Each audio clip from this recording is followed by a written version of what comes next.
आज किसी को नोटबुक दिखानी है, नेहा ने बोला था। Yes ma'am.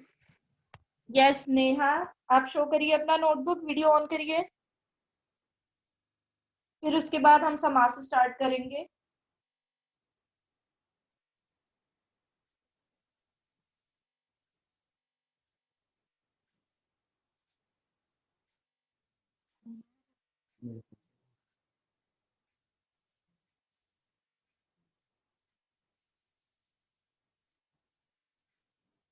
ओके।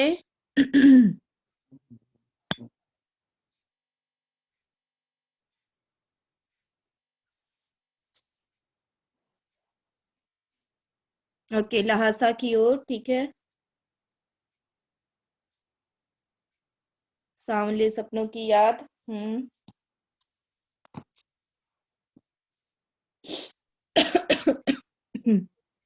ठीक है, प्रेमचंद के फटे जूते। ओके।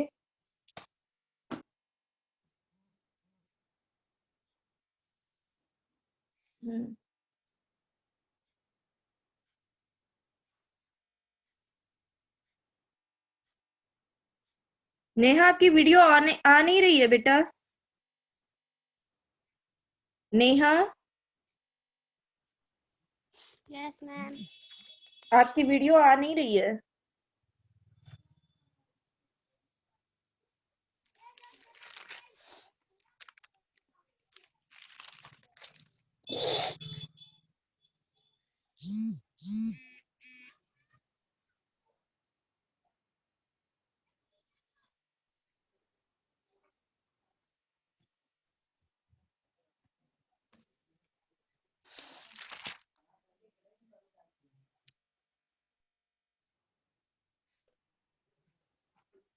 ओके।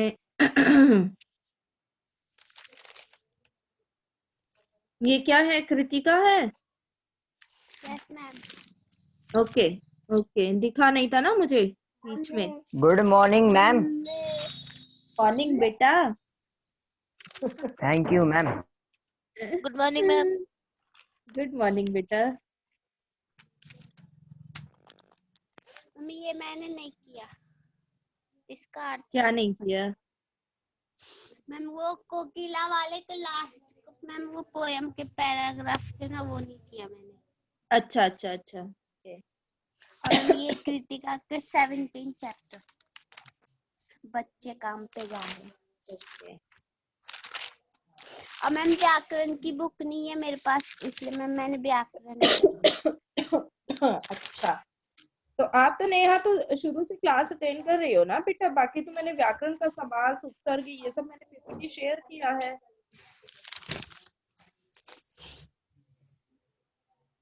अलंकार सब कुछ मैंने पढ़ाया है, शेयर किया है।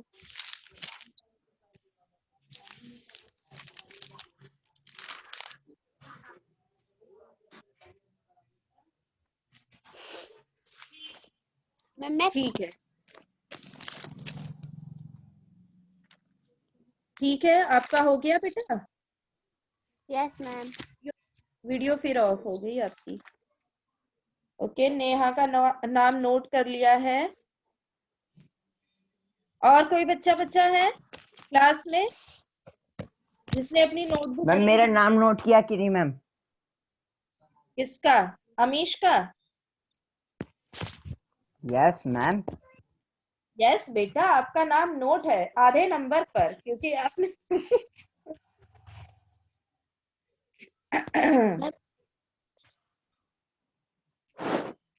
मेरे पास 12 बच्चों का नाम नोट है। यस बेटा। मेरी हिंदी ग्रामर एक बार चेक कर लो। हिंदी ग्रामर दिखाओ आरती।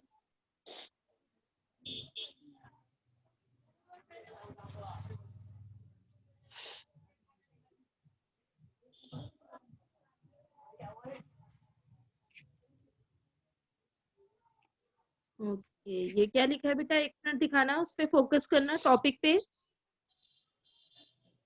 उपसर्ग है। ओके ठीक है, उपसर्ग है।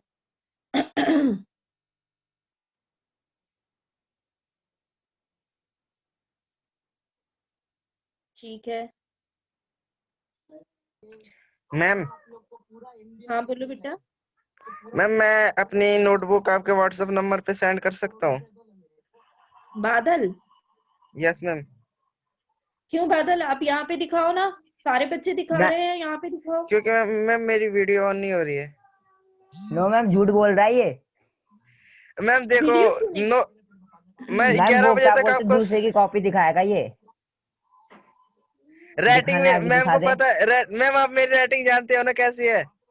यस अभी यस पूरे बेटा। लॉकडाउन में मैम भूल गई। मैम इसके बात पे विश्वास मत मैम करो, मैम लॉक मेरे बात पे मैम विश्वास करो। लॉकडाउन में अच्छा, मैम लॉकडाउन में भूल क्लास गई। में कोई डिस्टरबेंस नहीं अमीश? कोई बात नहीं है। बादल, अगर आपका वीडियो ऑन नहीं हो रहा है तो आप मुझे कल दिखा देना बेटा, नो प्रॉब्लम। ठीक मैं है? सेंड कर दूं, मैं आपको सेंड कर दूंगा ना। ओके ठीक है, no problem, okay ma'am. Send कर देना। हाँ बेटा, देख लिया, आपका पत्र देख लिया आरती, समास भी देख लिया मैंने, आपने किया है। हाँ ठीक है, मैंने देख लिया पत्र। परिवहन होता है, परिवाहन नहीं होता है, सही कर लेना बाद में। ओके, अलंकार भी आपने किया है, वेरी गुड। ठीक है, वेरी गुड। और कोई बच्चा बच्चा है क्लास में ऐसा जिसने नहीं दिखाया है नोटबुक? बादल ने तो बोल दिया, बादल दिखा देगा। और कौन है? बिट्टू ने नहीं दिखाया है, सुमित ने नहीं दिखाया है, बिट्टू एंड सुमित। मैम मेरा अबाउट 2 यू। चैप्टर इनकम्प्लीट है। तो वही फिर अभी नहीं आया तो वही छिप मैम कर गया, आधा घंटा नीचे। क्या चीज सुमित, आपने क्या कहा बेटा? आपका 2 चैप्टर कंप्लीट है कि नहीं मैं कंप्लीट है, समझ मैम नहीं। इनकम्प्लीट है मैम, बाकी सारा कंप्लीट ना है। अभी ऐसी हो दिन छोड़ते ना हैगा उधर बेटा आप ऐसा कंप्लीट दिन करके कब छोड़िए कि दिखाओगे नहीं सुमित? बोले है मैम कल दिखा दूंगा। निहाल हो जाके दिन भर मैम बाकी दिखा दूं क्या? तो बोला कि हम नहीं नहाएंगे ये अच्छे। ना पूरा कंप्लीट करके। ओके। Okay ma'am. हाँ बादल, आप भेज देना। बिट्टू, बिट्टू का रिस्पांस नहीं आ रहा है। बिट्टू क्या बात है? Bittu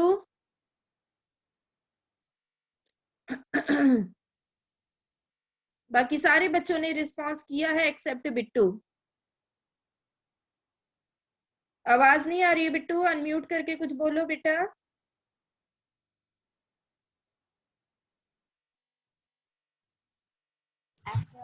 yes ma'am. बेटा आपका काम, आपकी नोटबुक कहाँ है?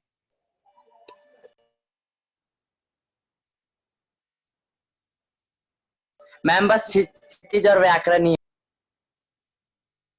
क्षितिज और व्याकरण है, आपने कृतिका नहीं किया है। तो जो आपने कंप्लीट किया है एटलीस्ट उसको तो बताओ कि मैं, मेरा इतना कंप्लीट है, मैं क्या इतना दिखा सकता हूँ? मैम कल तीनों दिखा दूँ। हाँ बेटा, कृतिका मैंने नहीं दिया है। आपका जो PT2 में है सिलेबस, कल मैंने भेजा है सिलेबस। चैप्टर नेम मैंने नहीं लिखे हैं, बस चैप्टर का नंबर डाल दिया है। तो आपका क्षितिज का चारों चैप्टर आएगा। जो क्षितिज का 4 चैप्टर है गद्य खंड का, पद्य खंड नहीं आ रहा है इसमें PT2 में। ठीक है, वो आपका बाद के एग्जाम में आएगा, फाइनल एग्जाम में पूरा आएगा सिलेबस। तो PT2 में बस कृतिका, सॉरी, क्षितिज का 4 चैप्टर आ रहा है। 2 बैलों की कथा, लहासा की ओर, सावले सपनों की याद, और प्रेमचंद के फटे जूते। इनमें से क्वेश्चंस आ रहे हैं। और फिर आपका समास आ रहा है। ओके, तो आपके यही 4 चैप्टर आ रहे हैं समास के साथ। कृतिका मैंने नहीं दिया है और ना ही क्षितिज का ओके पद्य मैम। खंड। ओके, तो आप लोग परेशान मत हो, जो सिलेबस है बस वही पढ़ो अभी हिंदी के लिए। ठीक।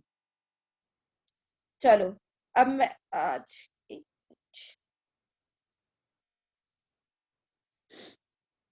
आज अंकित है ना क्लास में?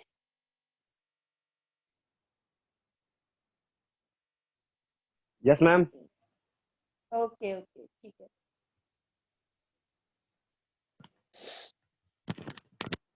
मैं समास का पीपीटी शेयर कर रही हूँ। मैं ये देख रही थी कि नए बच्चे हैं ना क्लास में। Yes ma'am.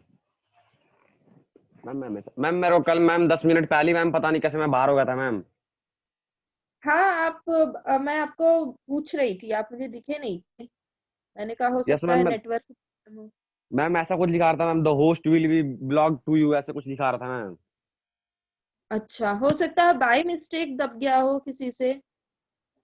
यस मैम, मैं 10 मिनट मैम पहले बाहर हो गया था। ओके, कोई बात नहीं।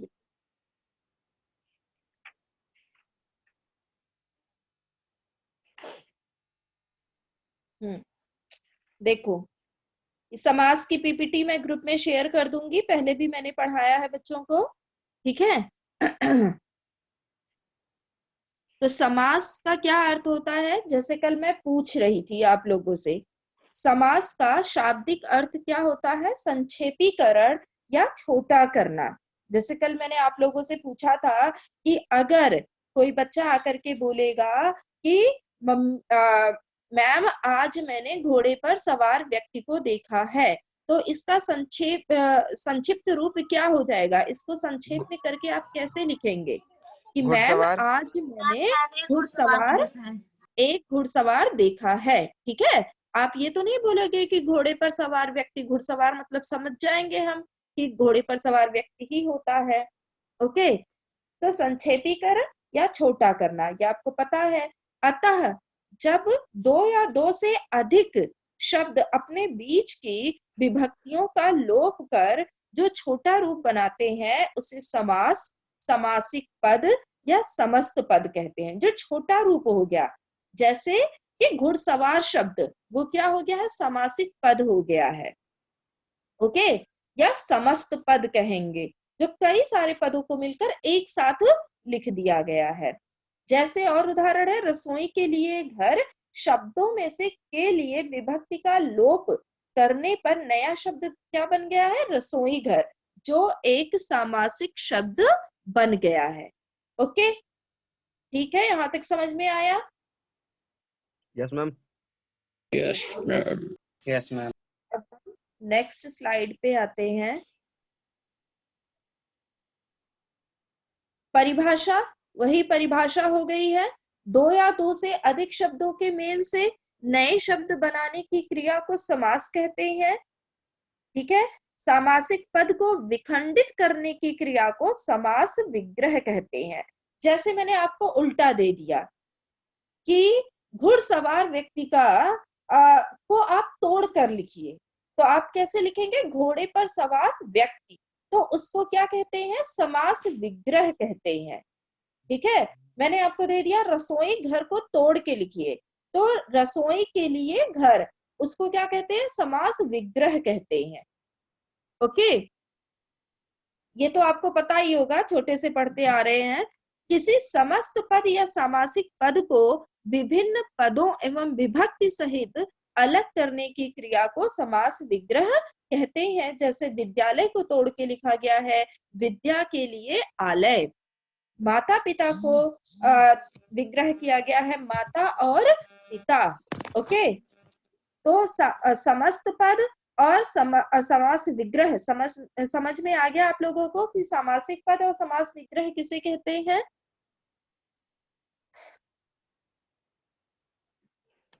यस मैम, समझ में आ गया। ओके, मैम मैं आप ये वाला ग्रुप में भी सेंड कर दोगे? हाँ हाँ बेटा, ये कर दूंगी दोबारा। Yes ma'am.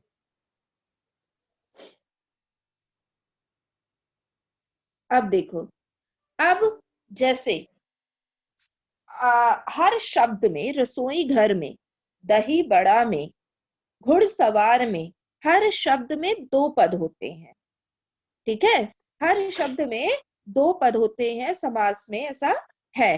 तो जिन दो शब्द होते हैं, तो पहले वाले शब्द को क्या बोलते हैं, जैसे घुड़सवार, घुड़ क्या हो गया है, पूर्व पद हो गया है। घुड़ पहले शब्द को क्या बोलते हैं, पूर्व पद, और दूसरे शब्द को क्या बोलते हैं, उत्तर पद। सवार क्या हो जाएगा, उत्तर पद कहा जाता है, ठीक है। जैसे दही बड़ा शब्द में दही पूर्व शब्द है और बड़ा क्या हो जाएगा, उत्तर पद, यानी कि दूसरा शब्द। ठीक है। इस यस बेटा, किसी ने कुछ बोला? No ma'am. ओके। इस प्रकार से अगर आपसे पूछा जाता है कि समस्त पद के कितने भेद होते हैं, तो आप क्या आंसर करेंगे? समस्त पद के 2 भेद होते हैं, पूर्व पद और उत्तर पद। ठीक है। ओके बच्चों। Yes ma'am. Yes ma'am. Next slide पे आते हैं। अब देखो समास के प्रकार। समास कितने प्रकार के होते हैं? समास 6 प्रकार के होते हैं।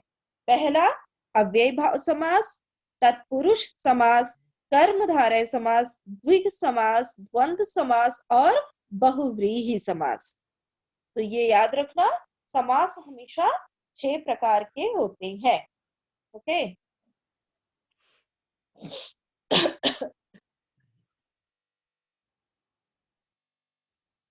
नेक्स्ट स्लाइड पे आते हैं।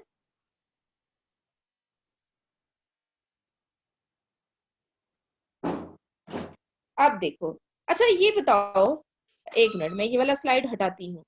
कोई बच्चा मुझे बताएगा कि अव्यय भाव समास किसे कहते हैं? तब मैं वो दिखाऊंगी। पहले आप मुझे बताइए अव्यय मैम भाव जिसका समास। मैम हाँ। जिस शब्द का पहला पद अव्यय हो, जैसे कि जिस शब्द यथा का शक्ति। हाँ, वेरी गुड सुष्मिता। और इसकी क्या पहचान मैंने बताई है? मैम इसके वो या हो या और हो, इसका जब हम खोल देते हैं। नहीं सुष्मिता, या और तो दूसरे समास का है ये। और इसका क्या पहचान है? और भी कोई बच्चा बोले।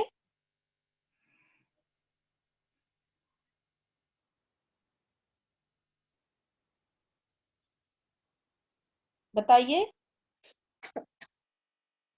अव्यय भाव समास किसे कहते हैं? नए बच्चों में जो भी है, अगर आपको पता है तो बोलिए।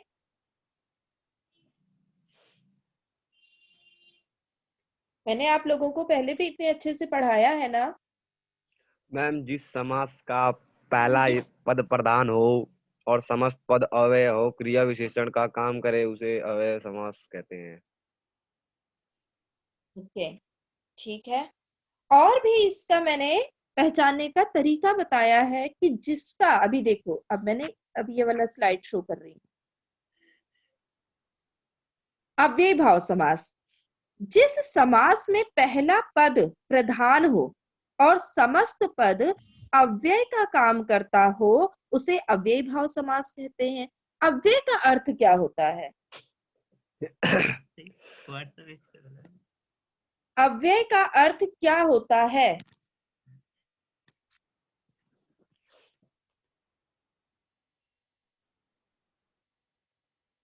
बताइए कोई।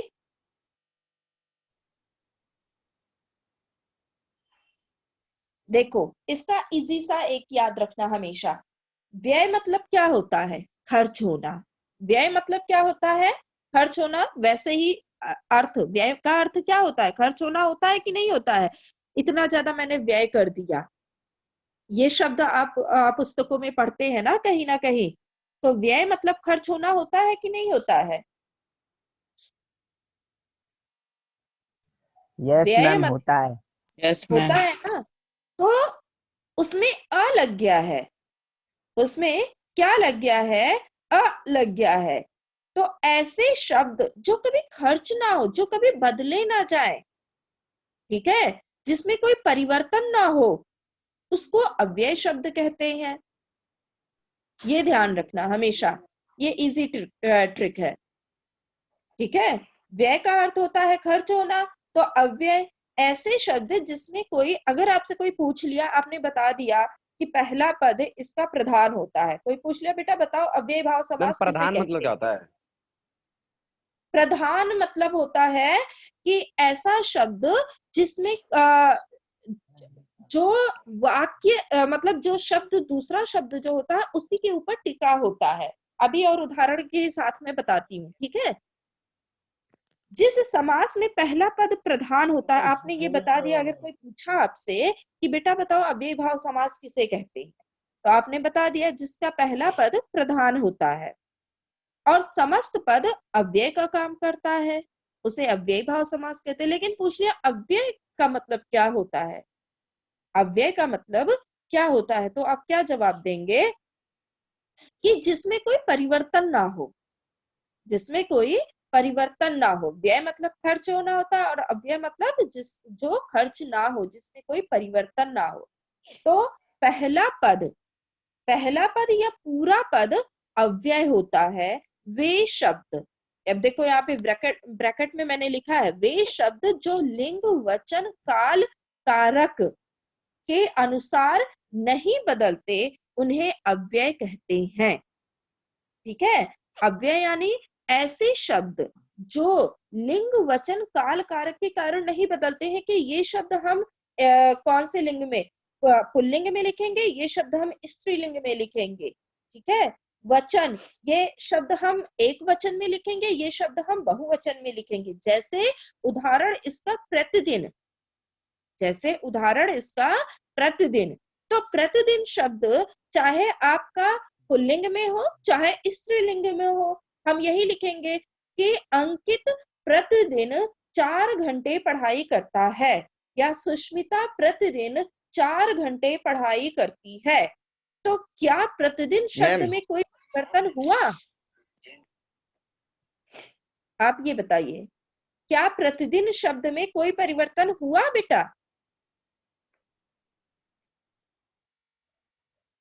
मैम हाथों हाथ भी तो हो सकता है। हाँ हाँ, हाथों हाथ भी है। मैं एक एग्जाम्पल लेके अभी बता रही हूँ, ये भी अव्ययी भाव समास है। वचन, अब देखो वचन में एक वचन और बहुवचन होता है ना। जैसे अंकित एक लड़का है, यह लड़का प्रतिदिन 4 घंटे पढ़ाई करता है। या फिर मैंने बोला सारे लड़के प्रतिदिन 4 घंटे पढ़ाई करते हैं, तो ये बहुवचन में प्रयोग हुआ। तो चाहे एक वचन में प्रयोग करो, चाहे बहुवचन में प्रयोग करो, चाहे काल मतलब भूतकाल में प्रयोग करो, चाहे वर्तमान काल में, चाहे भविष्य काल में प्रयोग करो, या कारक के किसी चिन्हों के साथ प्रयोग करो, तो ऐसे शब्द जो हमेशा सदा एक समान, सदा सभी के साथ एक ही जैसे प्रयोग किए जाए, उसी को अव्ययी भाव समास कहते हैं। ठीक है, जिसमें कोई परिवर्तन ना हो। Okay, yes ma'am. यदि, अब देखो एक तो ये आपको समझ में आया कि नहीं आया? मैंने प्रतिदिन शब्द का उदाहरण लेके समझाया आप लोगों को, आया कि नहीं आया बच्चों? यस और no? Yes ma'am. Yes ma'am. Okay, yes ma'am. आ गया, वेरी गुड।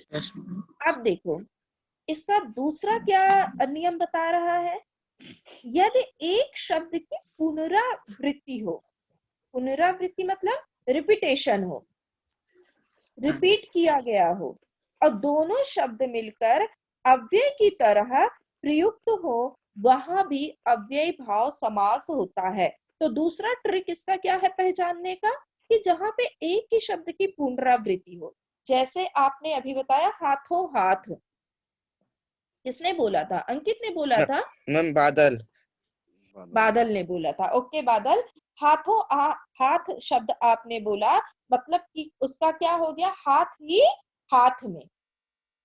ठीक है, हाथों हाथ मैंने यह काम कर लिया, हाथों हाथ सब बच्चों ने यह काम कर लिया। ठीक, मतलब कि हम साथ साथ या फिर तुरंत तुरंत बता से कुछ, क्या बेटा? मतलब कि जो साथ साथ काम हो रहा है। हाँ, साथ साथ। ठीक है, तो ऐसे शब्द जहां पे एक ही शब्द की पुनरावृत्ति हो, वहां पर अव्ययी भाव समास होता है। जैसे रातों रात, कल रातों रात हम यहाँ से चले गए। ठीक है, कहते हैं ना रातों रात हम यहाँ से चले सही में गए, तो सीआईडी में बहुत रातों होता है। रात वो वहां से चले गए। ठीक है, मैम घर घर। तो हाँ, घर घर भी है, गांव गांव भी है, तो ये सारे शब्द जहां पे एक ही शब्द दो बार, एक ही शब्द का दो बार पुनरावृत्ति हुई हो, वहां पर भी अव्ययी भाव समास होता है। ओके,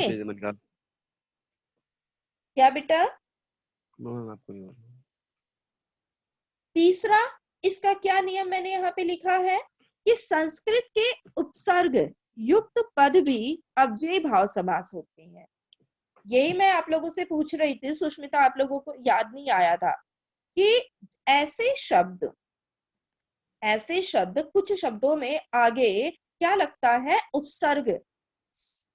उपसर्ग भी लगता है, तो उपसर्ग लगाने से भी अव्ययी भाव समास बनता है। ठीक है, तो तीन तरीका है। जैसे उपसर्ग लगाने से हमने भरपेट, पेट संज्ञा है, ठीक है, पेट संज्ञा है, उसमें कौन सा उपसर्ग लग गया है, भर। उसमें कौन सा उपसर्ग लग गया है, भर। बेकाम, बेकाम मतलब बिना काम के, तो काम शब्द में आगे बे उपसर्ग लग गया है, तो ये भी अव्ययी भाव समास हो गया है। तो हमारे तीन तरीके हैं पहचानने के अव्ययी भाव समास कि एक तो जो अव्यय होता है, ऐसे शब्द जो सभी के साथ प्रयोग किए जाते हैं, लिंग वचन कारक किसी के भी साथ एक ही समान एक ही शब्द प्रयोग किए जाते हैं, चाहे वो एक वचन में हो चाहे वो बहुवचन में हो। ठीक है, दूसरा शब्द ऐसे शब्द जिसकी पुनरावृत्ति हो, ऐसे शब्द जिसकी पुनरावृत्ति हो, जैसे रातों रात, हाथों हाथ, घर घर, गांव गांव, गली गली, गली गली मतलब प्रत्येक गली में। ठीक है, ऐसे शब्द जिसकी पुनरावृत्ति हो, वहां पर भी अव्ययी भाव समास होता है। तीसरा इसका क्या पहचानने का तरीका है कि ऐसे शब्द जिसका पहला शब्द क्या हो, उपसर्ग हो। उपसर्ग आप लोगों को पता ही है, प्रीफिक्स होता है। ठीक है, तो वहां पर भी अव्ययी भाव समास होता है। ये तीन तरीके हैं। अब हम इसके कुछ उदाहरण देखते हैं कि क्या क्या इसके एग्जाम्पल मैंने दे रखे हैं। देखो, यथाशक्ति, यथाशक्ति। अब यहाँ पर देखो, यथाशक्ति मतलब बता रही हूँ।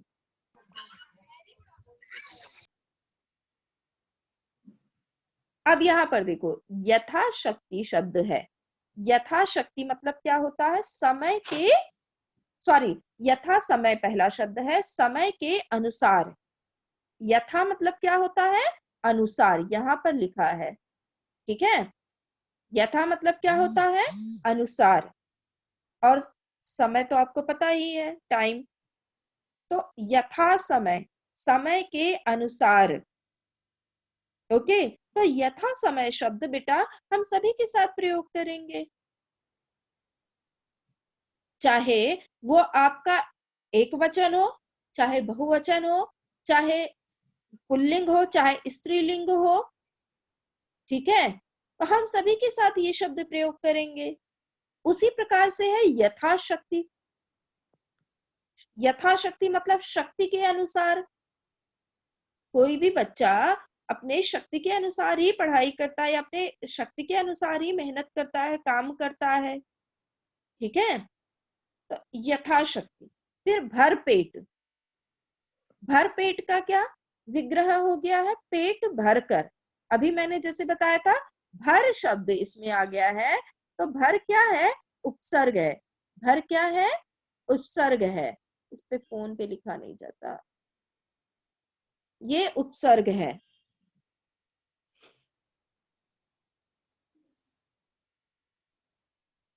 फिर निडर, निडर में भी नी जो है ये भी उपसर्ग है। एक मिनट की रेस कैसे,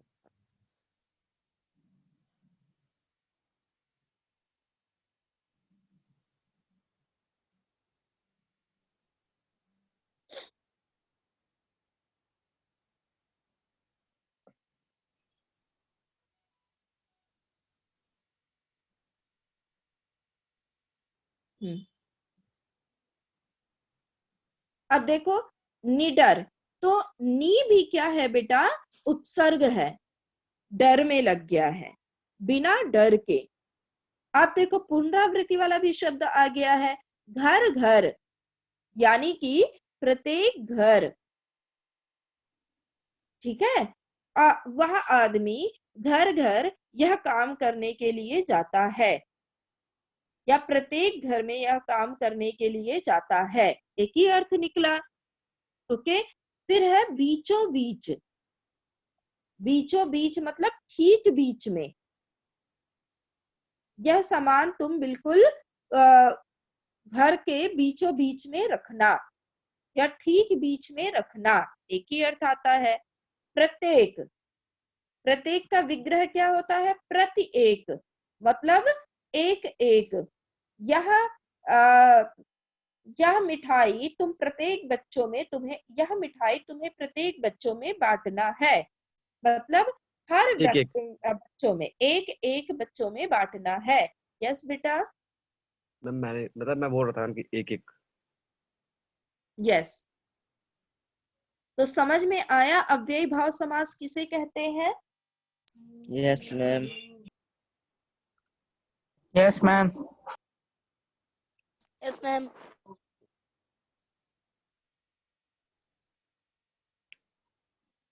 ठीक है, अब हम नेक्स्ट स्लाइड पे आते हैं।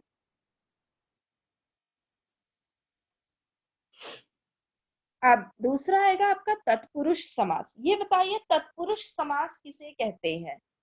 मैम मैं बताऊं? हाँ बताओ बादल।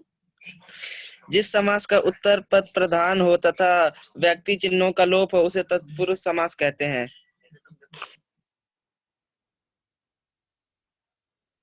Okay, very good. जिस समास का उत्तर पद प्रधान हो, जिस समास का उत्तर पद प्रधान हो तथा विभक्ति चिन्हों का प्रयोग होता है उसे तत्पुरुष समास कहते हैं। आपने सही बताया। उत्तर पद प्रधान, प्रधान मतलब इसमें भी दो पद होंगे, इसमें भी दो पद होंगे। मैम प्रधान का जैसे मतलब कि इसमें दो पद हैं? नहीं बेटा, प्रधान का मतलब होता है कि इसमें अब दूसरा पद प्रधान है। और देखो अव्ययी भाव समास में आपने प्रधान का अर्थ पूछा था कि जिसमें पहला पद प्रधान हो, यानी कि इसमें जो है कौन सा पद प्रधान है? पहला पद, यथा, यथा समय। प्रधान मतलब क्या है? प्रधान मतलब होता है कि जो कोई भी शब्द इसमें पहला बोला गया है यथा समय, तो यथा प्रधान है। तो इसका अर्थ ऐसे समझाती हूँ कि जो दूसरा मैम शब्द जैसे माखन चोर। हाँ एक मिनट बादल, जैसे दूसरा शब्द है समय, दूसरा शब्द क्या है? समय। तो समय का समय तो हम कहीं भी ऐसे बोल सकते हैं ना, समय तो हम ऐसे कहीं भी बोल सकते हैं। प्रधान मतलब होता है इम्पोर्टेंट, आप कह सकते हो, ठीक है। या दूसरा शब्द उसी के ऊपर डिपेंड है, दूसरा शब्द उसी के ऊपर डिपेंड है, मतलब उसी के अनुसार काम कर रहा है। तो यथा, यथा शब्द क्या हो गया है? प्रधान है, मतलब दूसरा शब्द यहाँ पे कुछ भी हो सकता है। यथा समय हो सकता है, यथा शक्ति हो सकता है, और यथा विधि हो सकता है, यथा नियम हो सकता है, यथा स्थिति हो सकता है, यथा रुचि हो सकता है, यथा संभव हो सकता है। तो पहला पद प्रधान, प्रधान मतलब कि उसका ज्यादा महत्व है, पहले पद का ज्यादा महत्व है। दूसरा जो पद है उत्तर पद जो है, तो यहाँ पे तो कोई भी शब्द हो सकता है। समझ में आया अंकित? Yes ma'am. आ गया ना कि यथा का ज्यादा इंपॉर्टेंस है। यथा आप देख लेंगे तो पहचान जाएंगे कि ये अव्ययी भाव समास है।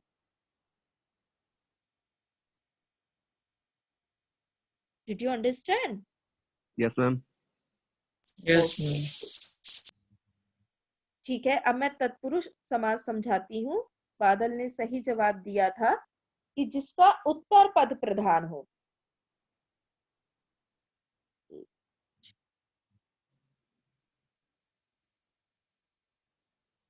देखो इस समास में दूसरा पद प्रधान होता है, आपने बताया बादल, करेक्ट। यानी कि जिसका उत्तर पद प्रधान होता है तथा विभक्ति चिन्हों का लोप होता है। विभक्ति चिन्हों का लोप होता है। आपको कारक तो पता है ना, कारक कितने प्रकार के होते हैं? कारक कितने यस प्रकार मैम, के यस होते हैं? मैम, 8। मैम 8। यस, कारक 8 प्रकार के होते हैं। लेकिन आपको पता होगा कर्ता ने कर्म को करण से, संप्रदान के लिए अपादान से, ये पूरा पता है ना। लेकिन इसमें 6 कारक के चिन्हों का लोप होता है। पहला कारक छोड़ दिया जाता है, कर्ता कारक का प्रयोग इसमें नहीं होता है, और अंतिम कारक संबोधन का प्रयोग इसमें नहीं होता है। ठीक है, तो इसमें कर्म कारक से शुरू होता है, कर्म तत्पुरुष हो जाता है। अभी आगे और इसमें लिखा हुआ है, शायद पीपीटी में मैंने इसमें लिखा है, पहले बनाया था। बाकी 6 कारकों का, तो यहाँ पे देखो परिभाषा में मैंने लिखा है, इस समास में दूसरा पद प्रधान होता है तथा विभक्ति चिन्हों का लोप हो जाता है। ओके, मतलब लोप मतलब गायब हो जाता है। जब हम इसको समस्त पद में लिखते हैं तो विभक्ति चिन्ह गायब हो जाता है। ठीक है, तो तत्पुरुष समास के 6 उपभेद विभक्तियों के आधार पर किए गए। अगर कोई आपसे पूछता है कि तत्पुरुष समास के कितने उपभेद किए गए हैं, तो आप आंसर करेंगे 6 उपभेद। किसके आधार